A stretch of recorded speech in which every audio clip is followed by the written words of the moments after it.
Folks, you know we invested at least 70 people hours preparing this video. The video was first completed 4 days ago, but it was 28 minutes long. We decided we had to be able to tell you the potential story in 10 to 15 minutes using this annoying automated voice that would probably be better at a still slightly lower speed. So here it goes. First, our customary disclaimer: if you are dumb enough to own Iovance today with all of its current uncertainty, this video is for entertainment purposes only. This is not investment advice. Our hypothetical valuation in a theoretical M&A transaction 2 years from today will be based on traditional revenue multiple formulas that assume Iovance is a commercial stage biopharma with 2 FDA-approved products. We use analyst consensus revenue estimates and peer or comparable revenue multiples from recent commercial stage oncology-focused M&A transactions. All of these 6 things must happen for this to be close to accurate. We won't read them one by one. Put very simply, if Iovance does not become a commercial stage biopharma, then this analysis will be useless. The brutal reality is, as of today, we have no idea what will happen to Iovance's share price in the future. Remember, it is our experience the 4 data points needed to calculate a hypothetical valuation in a theoretical M&A transaction are: number 1, revenue estimates,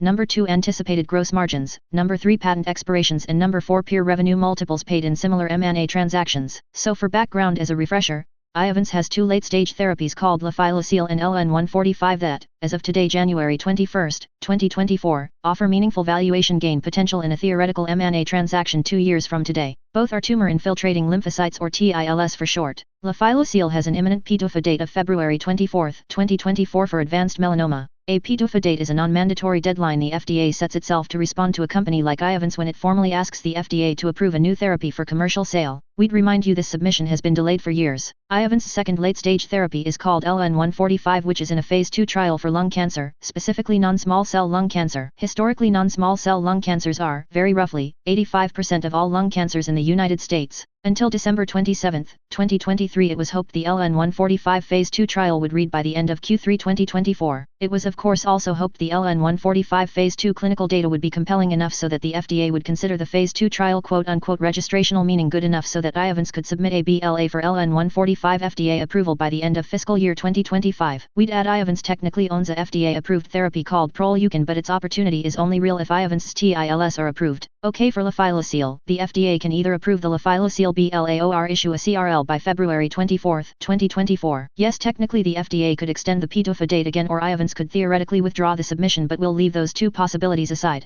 A PDUFA date is generally the ultimate inflection point in the life cycle of a biopharma company like Iovance. This visual is as simple as we can make it. If the FDA approves Lifileucel, then Iovance becomes a commercial stage biopharma eligible for associated commercial stage value gains should sales ramp as expected. If the FDA issues a CRL, then it could be years until Lifileucel is able to generate meaningful value. At a December 2023 investor conference, Iovance CEO said Iovance did not anticipate a CRL related to manufacturing based on its final meeting, but cautioned anything is possible until the response is in hand. To be crystal clear, we have no idea what the FDA will do. The LN-145 value opportunity is messy. Iovance had anticipated its LN-145 phase 2 trial to read by the end of Q3 2024. Put simplest, it appeared there were credible regulatory pathways for LN-145 to be approved, or on the verge of FDA approval, by the end of FY2026 or 2 years from last month. Then 2 days after Christmas 2023, Iovance disclosed the FDA placed a hold on Iovance's LN-145 phase 2 trial due to a patient death. Hence from here, for every 1 month that passes before the FDA hold is lifted, then, in theory, it is 1 month longer until LN-145 could be approved. Seeking Alpha, a popular online investing community some consider authoritative, noted that a Mizuho analyst spoke with Iovance management who told the Mizuho analyst the patient death to be due to disease progression and not due to a LN-145 related adverse event or side effect. We have no way to verify if that is true. Hence there are now 3 inflection points before LN-145 can offer value potential by becoming available commercially. Now our tree here may not be perfect aesthetically, but first the FDA must lift the hold on the phase 2 clinical trial. We have no idea how long that could take, but it is our experience the FDA will hustle more when reviewing oncology-focused clinical trials than it would for, say, a trial for a new prescription acne therapy. Number 2, the phase 2 trial must generate clinical data compelling enough to warrant a BLA submission for approval, and, most important, number 3, the FDA must eventually approve LN-145 for commercial sale. That's as simple as we can make it in red and green based on our understanding of LN-145's current circumstances, which could change or we could be wrong, so be careful. There's one more enormous risk. In Iovance's press release announcing the FDA hold, that we are showing here verbatim or word for word, Iovance was careful to say the FDA hold quote-unquote has no impact on any other ongoing clinical trial. To us, it appears they were then very careful to say the FDA hold was quote-unquote independent of Lifileucel's BLA instead of saying had no impact like they said for the other clinical trials. We may be misreading this, but, long story short, if the FDA issues a CRL to Lifileucel's BLA and if the LN-145 phase 2 trial is not lifted within say the next 12 months or so, then Iovance could become a penny stock. This is why we think you'd have to be a complete moron to own Iovance through PDUFA, as there appears ample opportunity on the table by waiting until after PDUFA if Lifileucel is approved. Again, this is not investment advice, so do what you think is smart considering the risk. Regarding Iovance's patents, first a reminder, both Lifileucel and LN145 are TILS. Iovance notes in its fiscal year 2022 Form 10-K, a screenshot shown here so you can read it for yourself, that Iovance holds 35 quote-unquote Generation 2 manufacturing-related TIL patents that are anticipated, keyword is anticipated, to protect them until January 2038. Two Iovance peers we will consider in our hypothetical valuation noted their revenues peaked in the year 2036. Since this hypothetical Iovance valuation will be as of 2 years from today, it means their patent lives are more or less consistent.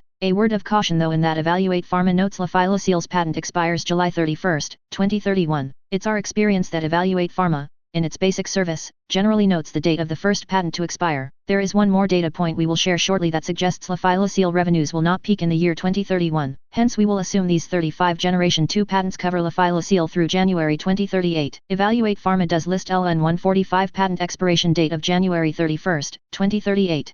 Okay, now to the fun stuff. Here is our worksheet that summarizes the actual Year 4 and Year 5 traditional revenue multiples paid in the CTI Biopharma, Mirati, Immunogen, and Segan acquisitions as shown in row C by year. In row F we show gross margins forecast per the Acquirers management. These two peer data points are not debatable as the revenue and gross margin projections come directly from the Acquirers management per their subsequent 14D or A9 filings. We will use Year 5 traditional revenue multiples like Immunogen's bankers did in their opinion on the Immunogen acquisition. Here are official Iovance consensus revenue estimates through 2032 as of January 21, 2024 per an authoritative source. You see, it is the consensus of third-party professional analysts that Iovance will quickly ramp to $1 billion a year in revenues by fiscal year 2027. This is why we use Year 5, because the multiples get higher as you use Year 4 or even Year 3 revenue multiples, which may be mitigating since analysts expect Iovance revenues to ramp so quickly. Yes, there are only 2 analysts in the Year 5 estimate, but there are 5 and 4 analysts for fiscal year 2026 and 2027, respectively. We will share why revenue gain expectations from 2027 appear reasonable shortly. For caution, we'd remind you to watch our January 14,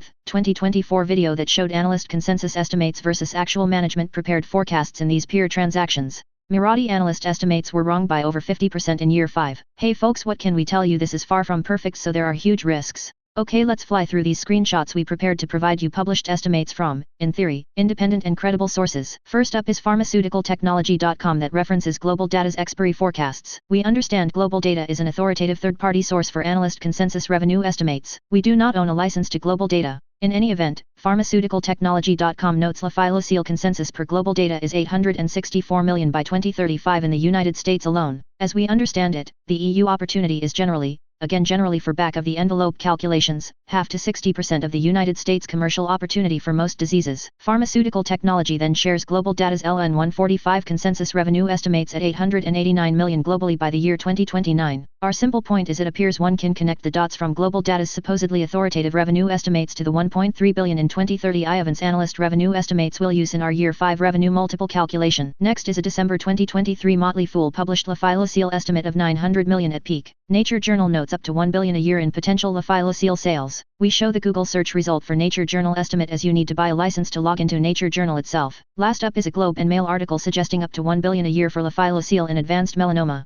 Is there upside for Lifileucel in other cancers outside of advanced melanoma? Okay, you have to decide for yourself if 1.3 billion in Iovance 2030 revenues is realistic. While we cannot share a screenshot, we can tell you a second paid source we use has Iovance 2030 revenues split more or less 50-50 between Lifileucel and LN145 when one considers Proleukin is more or less shared between the two. Now regarding Iovance anticipated gross margins, we are unaware of any Iovance guidance nor analyst guidance on gross margins. If you are aware of credible Iovance gross margin estimates, please share in the comments with a link. As we saw, a lower gross margin resulted in a Segan traditional Year 5 revenue multiple that was less than Immunogen's Year 5 traditional revenue multiple. We understand the Iovance manufacturing process to be quite complex, which suggests expensive, which, by itself, suggests a risk of a lower gross margin than this peer group. At the same time, we know Iovance's chief commercial officer guided investors to expect pricing on the high end versus peer therapy pricing at very roughly $500,000 per patient. Even at 80% gross to nets of $400,000 in revenue to Iovance per patient, this is a big number. A 90% gross margin at a net $400,000 per patient would mean it costs $40,000 to make Lifileucel per patient to generate 90% gross margins at scale. but just remember this is probably misleading as Iovance will most likely have enormous fixed annual manufacturing costs that must be covered before even considering incremental, or variable, per patient costs. This is simply an example to facilitate progressive dialogue. We will cover biopharma manufacturing costs in another video. Okay, now comes quantifying the appropriate year 5 multiples. We'll do a low case, base case and best case for Iovance assuming all these 6 things happen. We think CTI Biopharma's year 5 multiple is a reasonable low case. Recall CTI forecast revenues to peak in the year 2032, then fall 75% the year after patent loss. As you've seen, supposedly credible sources peg Lifileucel sales at $864 million in 2035 just in the United States. Common sense, this has to be far from a drop of 75% in the event Lifileucel's patent does expire in July 2031. The evidence is also overwhelming. LN145 is patented through 2038. The flip side is the uncertainty around Iovance gross margins, so CTI's 2.8 year 5 revenue multiple feels pretty good to us as a low case. Okay, now we need a base case.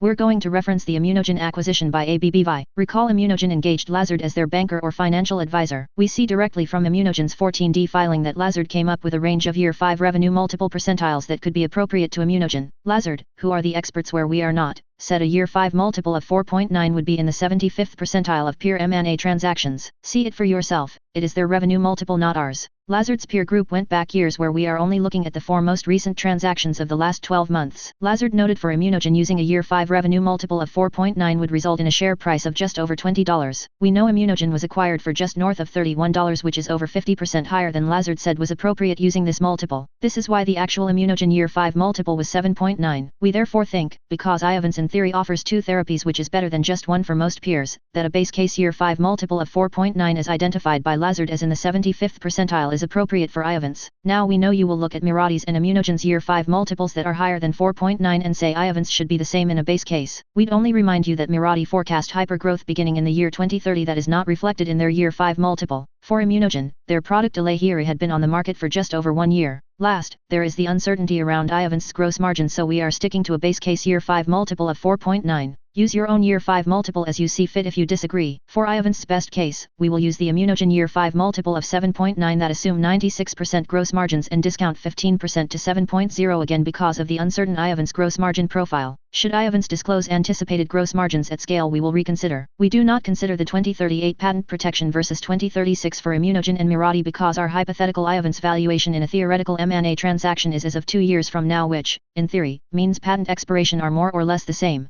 Okay, let's wrap this exercise up and extract hypothetical Iovance valuations in a theoretical M&A transaction 2 years from now. Remember, assuming these 6 things happen first, using these low, base and best case multiples using simple math. For a low case, we take the 1.311 year 5 consensus revenue estimate and multiply by the low peer multiple of 2.8 to get a 3.7 billion hypothetical enterprise valuation in a low case. For base case, we multiply the 1.311 consensus revenue estimate by the 4.9 base case multiple to get a 6.4 billion hypothetical Iovance valuation. For best case, we multiply the year 5 revenue estimate by the 7.0 multiple to get a best case hypothetical Iovance valuation of 9.2 billion. Remember, these are enterprise valuations that may or may not reflect a share dilution from a later Iovance stock offering or perhaps a debt financing. As important, enterprise value is not the same thing as market capitalization. Finally, remember this whole exercise assumes both products are approved and analyst consensus revenue estimates hold. Because Iovance analyst revenue forecasts basically assume a 50-50 split between the two, if only one is approved then assume half the valuation expectation or a little less because a 2-product portfolio offers a tad less risk than just one. Okay, why are our estimates so much higher than our November video?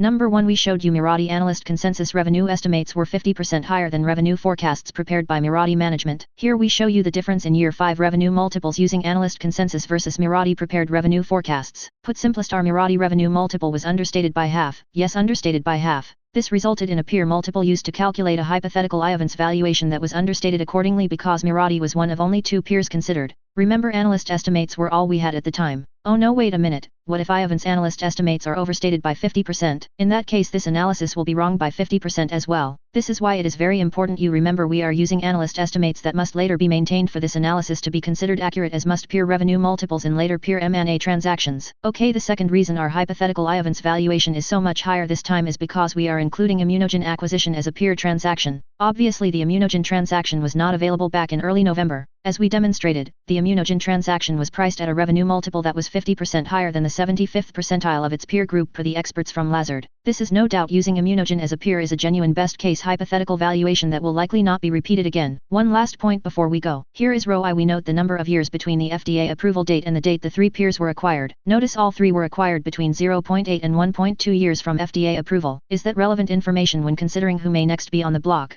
Be sure to follow us, as in the next 2 weeks we will upload a video that documents the number of months between FDA approval and date a subsequent acquisition was announced for all smaller cap commercial stage oncology focused biopharma acquisitions going back 7 years. Recall Takeda purchased Ariad Pharmaceuticals in January 2017, a few months before Brigatinib's April 2017 PDUFA date. We'll show you more, so be sure to follow us. This video has been for entertainment purposes only. This is not investment advice. Please take a moment to follow us on YouTube, Twitter and StockTwits. Thank you.